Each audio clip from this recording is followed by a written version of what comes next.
आप सबके बीच मनीष भैया के वजह से मैं आ पाई हूँ।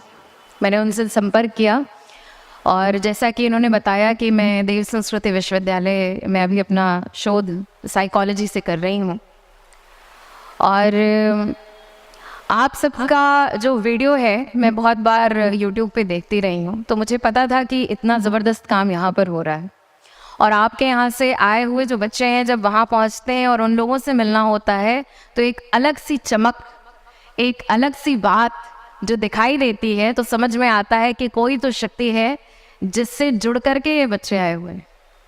तो मेरा बहुत सौभाग्य है, आप लोगों को पुनः नमन करती हूँ।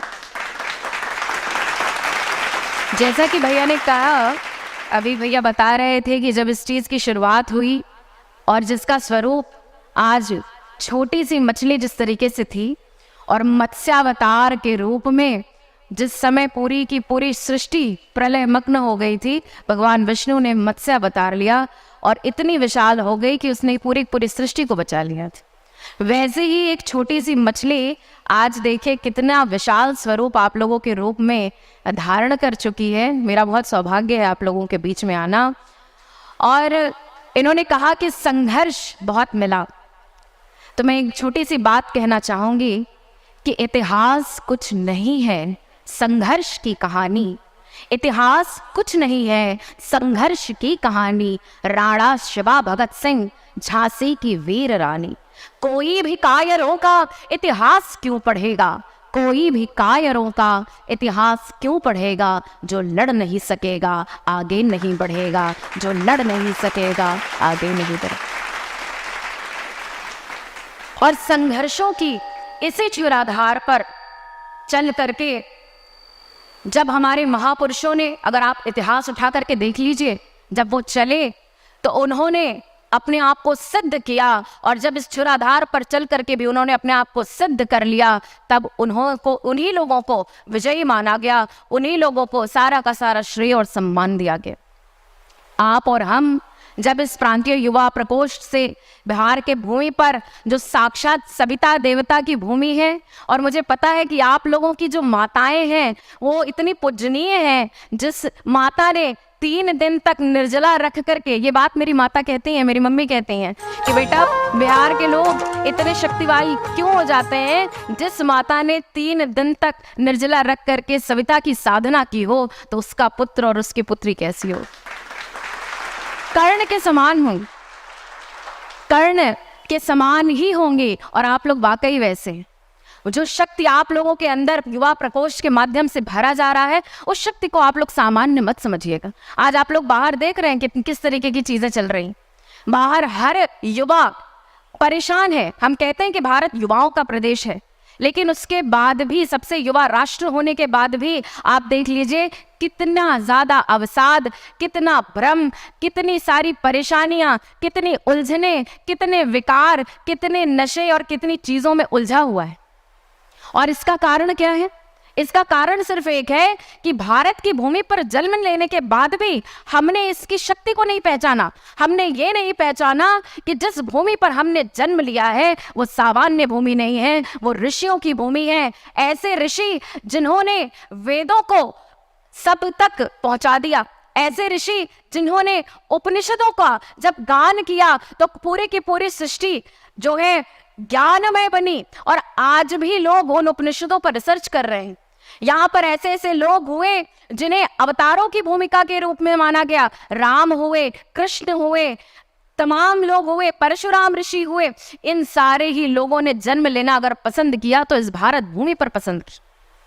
और हम सब, आप सब भारत की भूमि में जन्म ले चुके हैं और यहाँ पर रह रहे हैं अपने अपने करियर बनाने के लिए। हम लोग यहाँ संघर्षरत हैं। तो इस संघर्ष में जिसका साथ होना चाहिए, जिस शक्ति का मार्गदर्शन होना चाहिए और जिस शक्ति का संरक्षण होना चाहिए, वो केवल और केवल ऋषियों की शक्ति हो सकती है। आप सब जानते हैं परम पूज्य गुरुदेव की यहाँ पर हर तरफ फोटो लगी हुई है, विवेकानंद की फोटो लगी हुई है। आज के युग के सबसे बड़े वैज्ञानिक के रूप में गुरुदेव आए और उनका सबसे बड़ा शोध किस विषय पर था? क्योंकि मैं शोध की छात्र हूं तो मैं शोध के विषय में ही बात करूंगी। उनका सबसे बड़ा शोध था गायत्री महाविद्या के रूप में।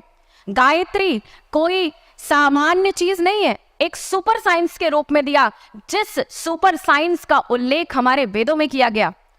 अगर किसी महामंत्र का उल्लेख, गुरु मंत्र का उल्लेख हमारे वैदिक संस्कृति में हुआ, वो केवल और केवल गायत्री थी। और ऐसी क्या चमत्कारिक चीज है उसके अंदर, आप गायत्री मंत्र का प्रयोग करके देखिए, चैलेंज के रूप में करके देखिए। मैं यहाँ पर आई हूँ और मैं चाहती हूँ कि 30 दिन का एक कैंप लगाया जाए, जिसमें जो लोग नियमित नहीं भी कर पाते हैं वो कम से कम आधे घंटे का समय दें और नियमित 30 दिन यहाँ आकर के ध्यान करके देखें। गायत्री मंत्र के साथ साथ सविता देवता का ध्यान करके देखें और उसे चैलेंज के रूप में लेके देखिए। आप लोग, अगर आपके अंदर परिवर्तन ना आए, आपके अंदर सद्गुण ना विकसित हो, आपकी जितनी दुविधाएं, परेशानियां, कष्ट, चिंताएं, जितनी भी भ्रम है, अगर वो ना दूर हो जाए, तो मैं कहती हूं कि मैं अपने ये विषय छोड़ने के लिए तैयार हूं। आप लोग वापस फिर इस मंत्र को मत पढ़िएगा, चैलेंज तो लेकर के देखिए और आइए 30 दिन तक नियमित साधना करके देखिए। आप लोग यहाँ से सारी बातें सुनते हैं, सारी बातें सिर्फ एक और इशारा करती हैं कि अपने जीवन में आध्यात्म का अवलंबन ले लीजिए। अभी तक, कुछ समय पहले तक आध्यात्म को हम लोग समझते थे कि ये सिर्फ टीका चंदन लगा लेने वाली चीज है, राम नाम कर लेने वाली चीज है। ससुराल मेरा अयोध्या है और अयोध्या की भूमि में भी मैं देखती हूँ कि अभी भी बहुत भ्रांतियां हैं। धर्म तीर्थ स्थलों पर चले जाइए, वहां पर भी बहुत भ्रांतियां हैं। धर्म का साक्षात स्वरूप, जो कि वैज्ञानिक आध्यात्मवाद का स्वरूप है, जो परम पूज्य गुरुदेव ने आज के समय में दिया, उस चीज को लोग नहीं समझ रहे हैं। ये प्रयोग का विषय है, इसको सुनने समझने के बाद से प्रयोग में तो लाइए। नेक्स्ट स्टेप क्या होता है? शोध में सबसे पहला होता है कि आप ऑब्जर्वेशन करिए, ऑब्जर्व करने के बाद से, सुनने के बाद से उस चीज को उतारिए, तो एक्सपेरिमेंट तो करिए और शोध करके देखिए। अगर जीवन न परिवर्तित हो गया, अगर जीवन में सद्गुण न विकसित हो गए, जीवन में चमक ना आ गई, जीवन में अगर एक शक्ति आपके साथ हर समय न खड़ी रही, ऐसा न महसूस हुआ और किसी भी अंधकार में चीरते हुए प्रकाश की तरह, मां दुर्गा की तलवार की तरह अगर उस शक्ति ने आपका संरक्षण न किया, तो उसके बाद से आप लोग इस चीज को न मानिएगा। ये तो मेरे जीवन का प्रायोगिक विषय है और मैं मानती हूं इसको सिर्फ शोध के रूप में नहीं, इसको जीवन में भी उतार करके देखा है। और इस चीज ने जिस तरीके से जीवन को बदला है, इस चीज ने, गायत्री की महाशक्ति ने जिस तरीके से जीवन को अंदर से बाहर की तरफ रूपांतरित कर दिया है, इस चीज को हम लोग दोबारा किसी भी और जगह नहीं प्राप्त कर सकते। जो आप लोग को यहाँ मिल रहा है उसको समझ लीजिए कि डायमंड है। इसको सोना भी नहीं कहूँगी मैं, इसको कहूँगी कि डायमंड है। दूसरी बात, बहुत छोटी सी बात मैं अपनी बेटियों से करना चाहूँगी, बहनों से करना चाहूँगी। बातें अभी तक तो IPL की भी हुई, तमाम हुई, विषय जो है वो केंद्रित आप लोगों पर अभी नहीं हो पाया। मैं आप लोगों से इसलिए बात करना चाहती हूँ कि मुझे पता चला कि पिछले 8 महीने पहले से ही बेटियों का ये शुरू हुआ है और मुझे बहुत खुशी है कि युवा बेटियां भी आ रही हैं। समाज का एक अंग आप भी हैं और तब तक समाज उपेक्षित रहेगा, तब तक अपंग रहेगा, तब तक अधूरा रहेगा, जब तक युवा बेटियां भी अपनी शक्ति को नहीं पहचानेंगी। आप पहचानिए, तो आपने तो इतिहास बदले हैं। आप अगर अपनी शक्ति को समझ लें तो सिर्फ और सिर्फ लौकिक जीवन में ही नहीं, आध्यात्मिक जीवन में भी आप बहुत प्रगति कर सकती। गुरुदेव, एक जगह मैं उनकी किताब पढ़ रही थी, उन्होंने लिखा कि अगर महिलाओं को बार बार रोका गया कि अरे आप गायत्री मंत्र मत करिए, आप यज्ञ में मत बैठिए, आप इस चीज को मत छुइए, आप ये मत करिए, अगर महिलाओं को मौका दे दिया जाए, अवसर दे दिया जाए कि वो आध्यात्म से जुड़े और उसकी शक्ति को धारण करें, तो वो पुरुषों की अपेक्षा दुगनी तेजी से आगे बढ़ सकती हैं। ऐसा क्यों? आपका मौलिक गुण है, आपके अंदर सृष्टा की परम शक्ति, जो रचना करने की शक्ति थी, जिस शक्ति को लेकर के उन्होंने सृजन किया, उन्होंने स्वयं उस शक्ति को आपको दे दिया है।